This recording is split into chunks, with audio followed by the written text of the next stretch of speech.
So, continuing with our series, A Year to Live, and talking tonight about love. So, death is the great mystery. I mean, we just don't know. We have guesses or we have beliefs, hints maybe, but none of us can know at all what our own death will be like. And none of us can have a concept of what it really will be like after our death.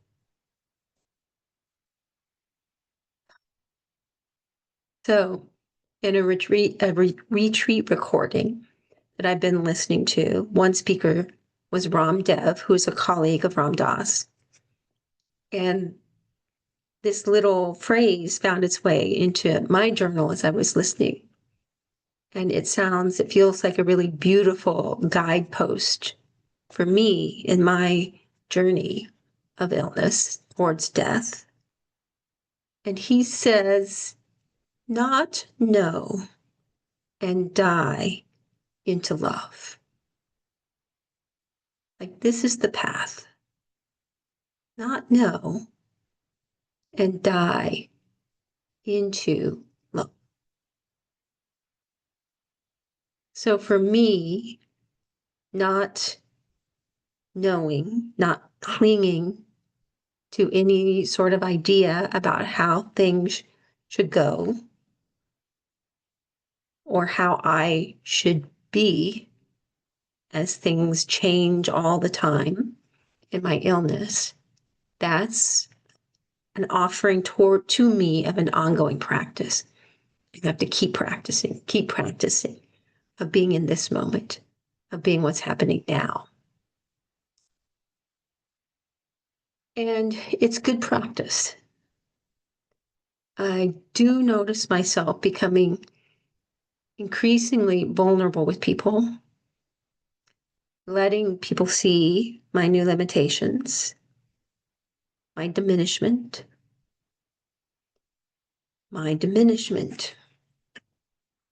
Ego hates that word. Ego likes to say, stay the same or keep getting bigger and stronger. But Ram Dev says to not know and die into love.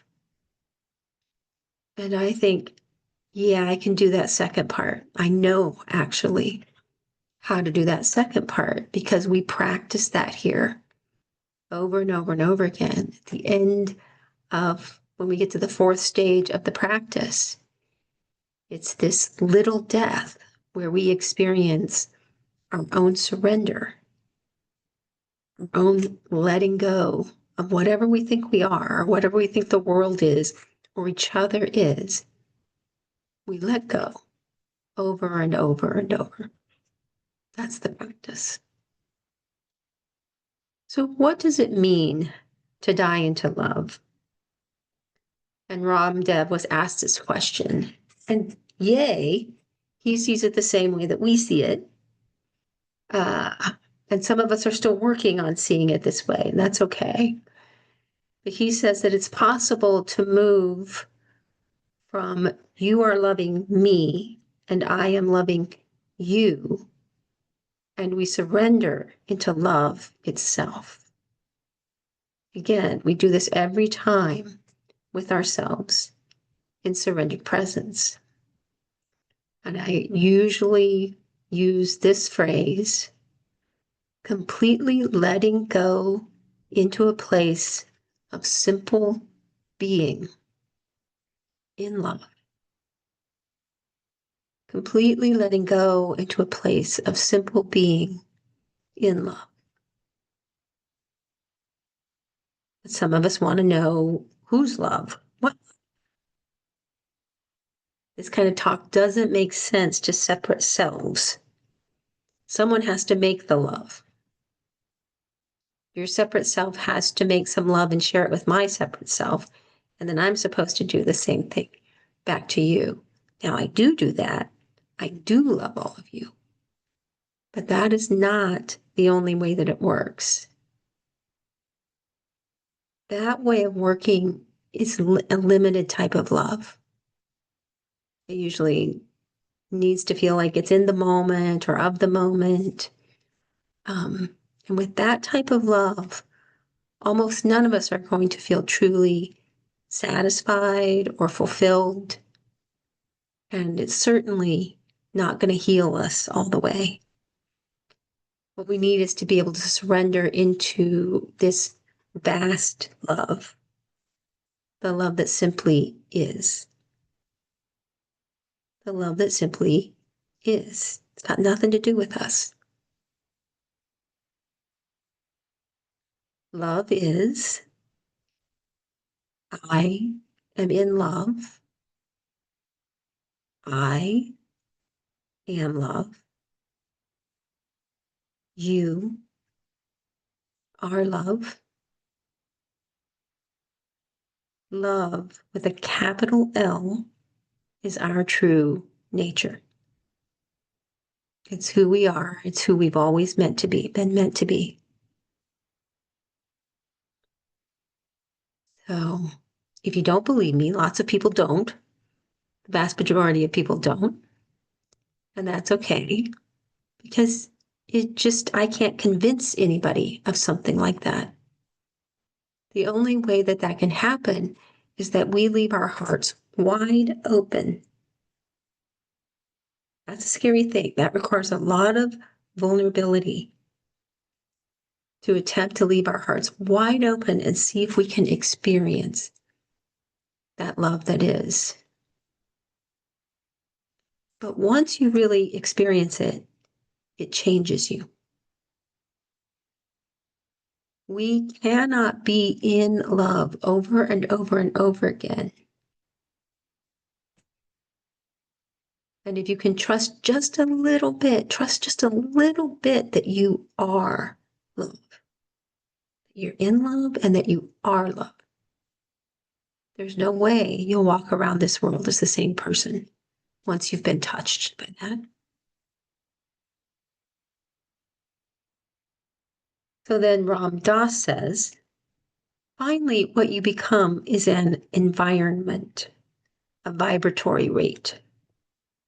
Your life becomes your message.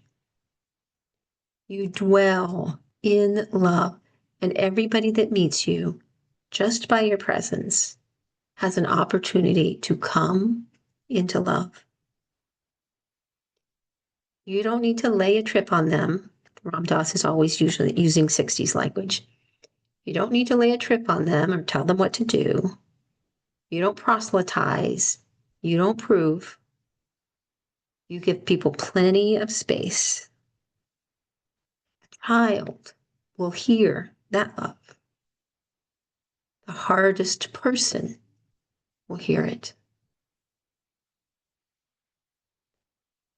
So when I heard these words spoken into my being, what landed in me, I could hear love saying, be that. Be that environment. And listen to that. Really listen to this imperative statement. Be that. No doing here. It's nothing that I can make myself into. I cannot make myself into that environment. It requires complete surrender, complete non-doing to be an environment of love. My call, my deepest desire, is to live in and as that environment and to die in and as that environment. So as I'm present at any given moment, and if I can trust and surrender as I am, as I can simply be, all parts of me that are love, that are not love, can fall away. so that all that remains is love. So let's practice together. I invite us to take a deep breath in now. And as you let it out, imagine that you're dropping down into a deep, still ocean of love.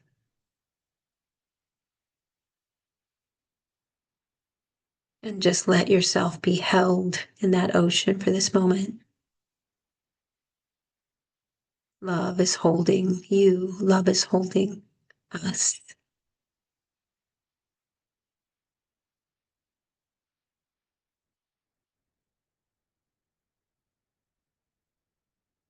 And then let's take another deep breath in. And as you let this one out, feel yourself to be a drop in that great ocean of love. And then let the boundaries of your being just completely dissolve until you become one with that ocean. You're not a separate drop in a separate ocean. You're one ocean of love.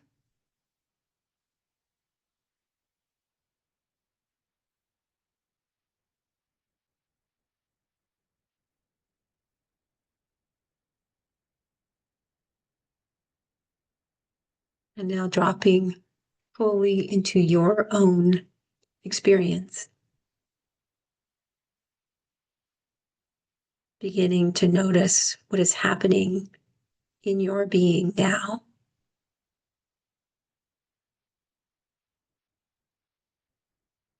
And when you notice, then silently name that to yourself.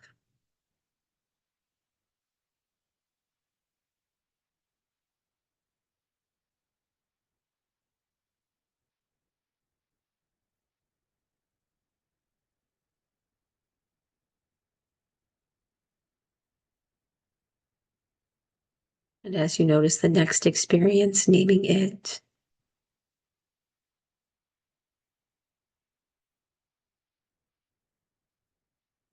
And the next, and the next.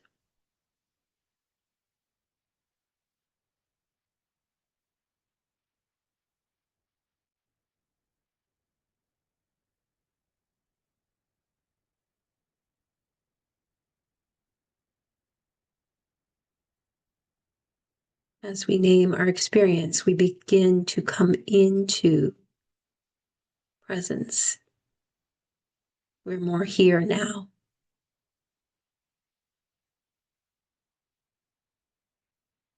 And we deepen our presence in our body. So we notice our feet,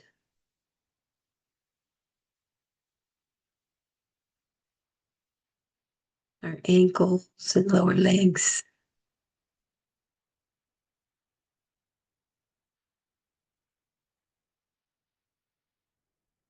our knees and our upper legs.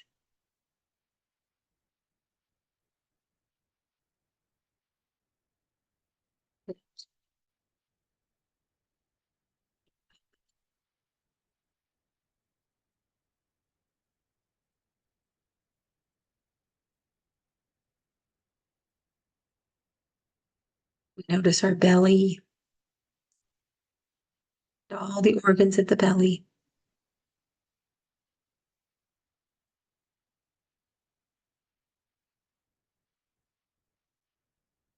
We notice our chest and our beating heart.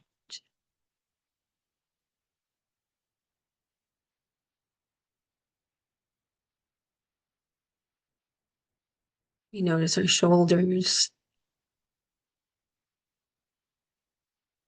our arms, and our elbows.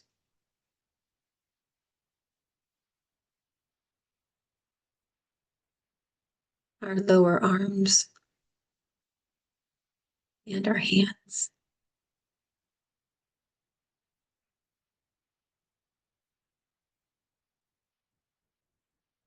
We notice our back starting at the tailbone and follow the spine up through the back to include all the muscles and the rib cage,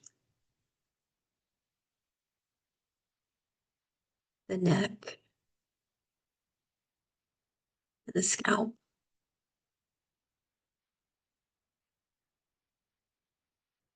And then letting our awareness rest gently on our face.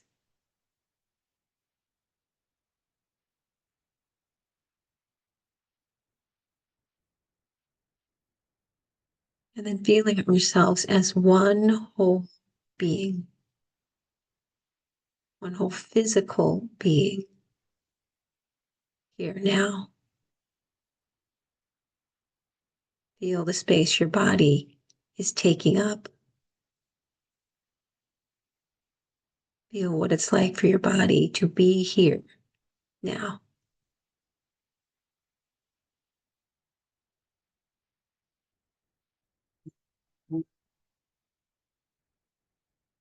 The body is our rock.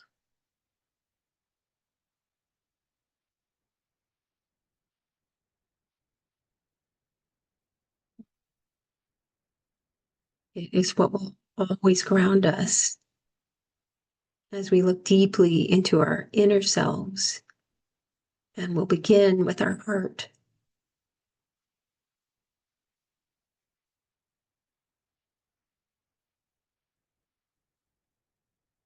Our heart is our feeling organ, our emotional center. Let's just give a minute or so of our attention and awareness to our heart, listening deeply. What does it want to say to us? What is it feeling?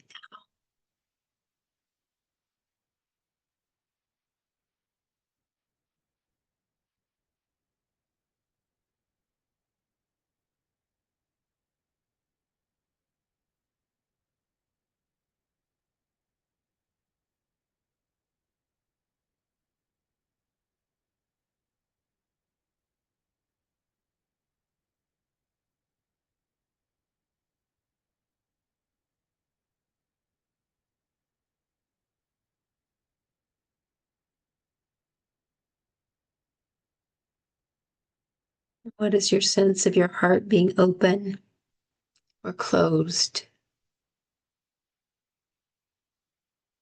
You don't have to change anything about it, just noticing.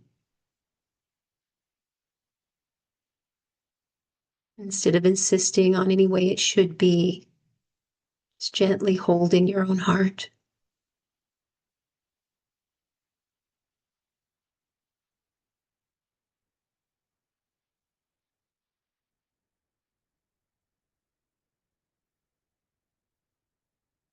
And then noticing yourself as spirit compared to the body. This is the lightest part of our being. I experience it as aliveness and vibration, maybe part of that environment that Ram Dass is talking about. It's this flow that goes all through me and extends out beyond me.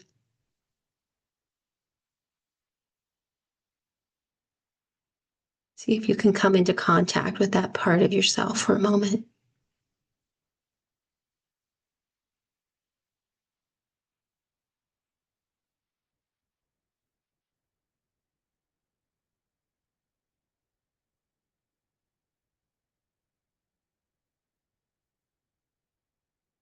And lastly, noticing your mind.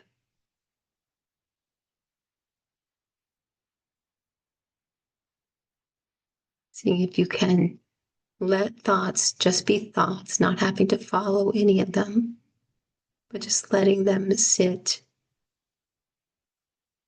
in an open, spacious mind.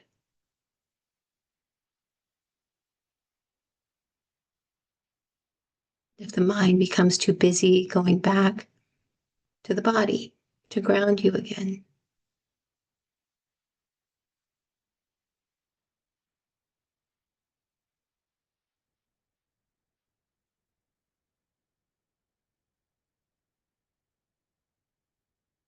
Now feeling ourselves as one whole being,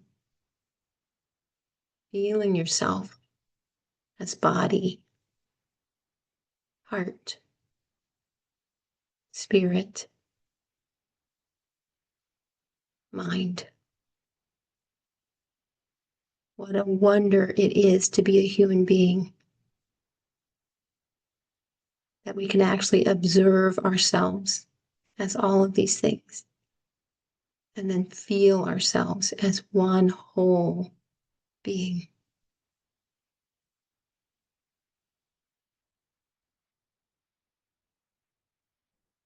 Now allow this being that is you. Imagine that your beingness can extend out past the room that you're in. That you no longer are just an observer of the space or earth around you, that you're actually in it, a part of it.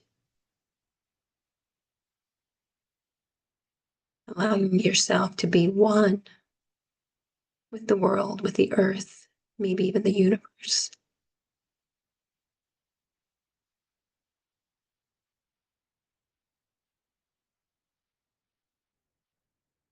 Being a part of all being.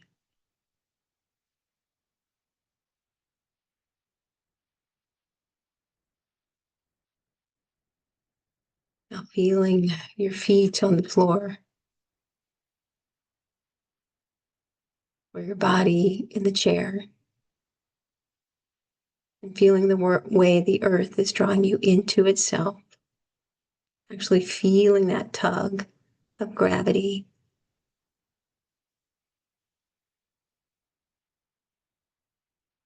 And notice how it's holding you here in place.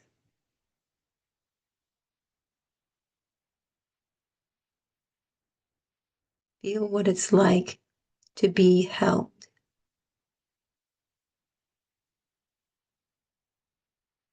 All of us trust gravity. None of us think we're going to float off the earth. We trust that we'll be held here. So feel that tiny bit of trust in your being. I trust. I can feel I'm held.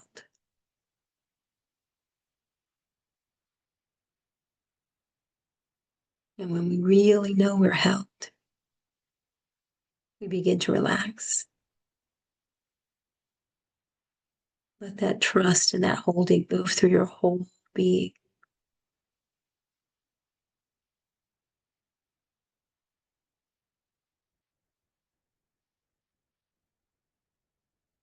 This is the point at which we begin to let go.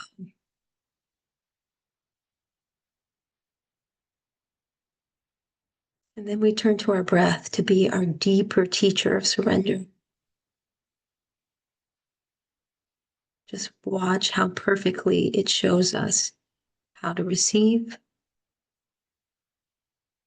and to let go.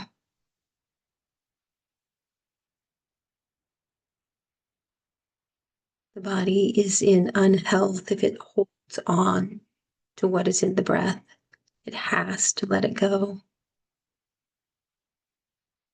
It's in unhealth if it doesn't draw in new, fresh air.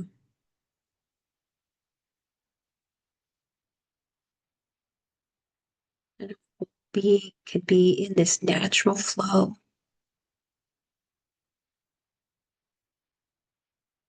And we can relax into that, trusting that love is taking care of us, bringing what is needed, carrying away what is not.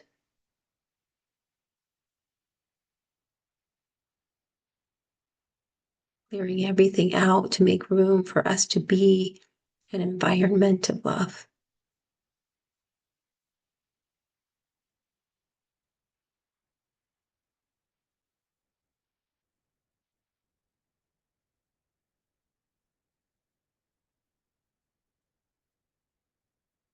And now really bringing your attention to your out breath.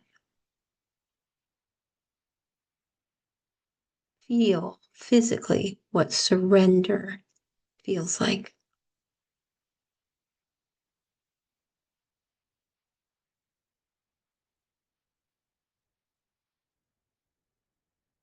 And then you can say, oh, I know how to let go. That's what it's like.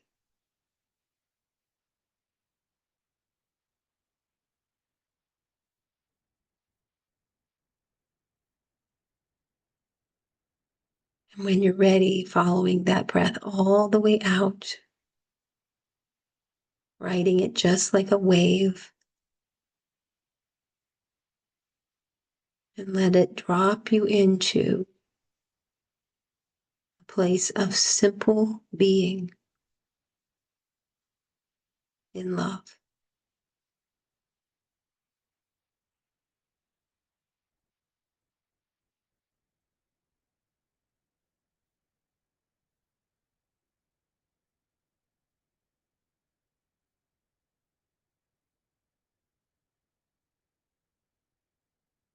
This is that little death.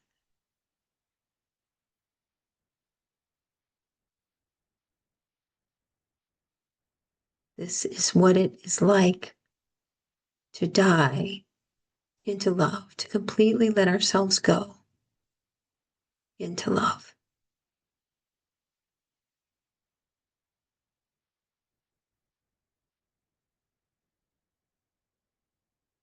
This is the point at which we can get to know our own soul.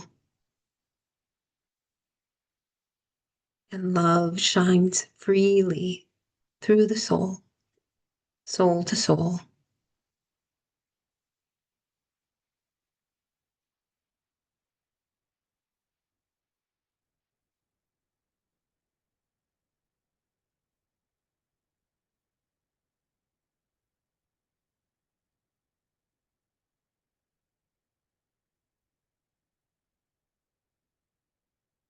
Thank you so much for practicing with me,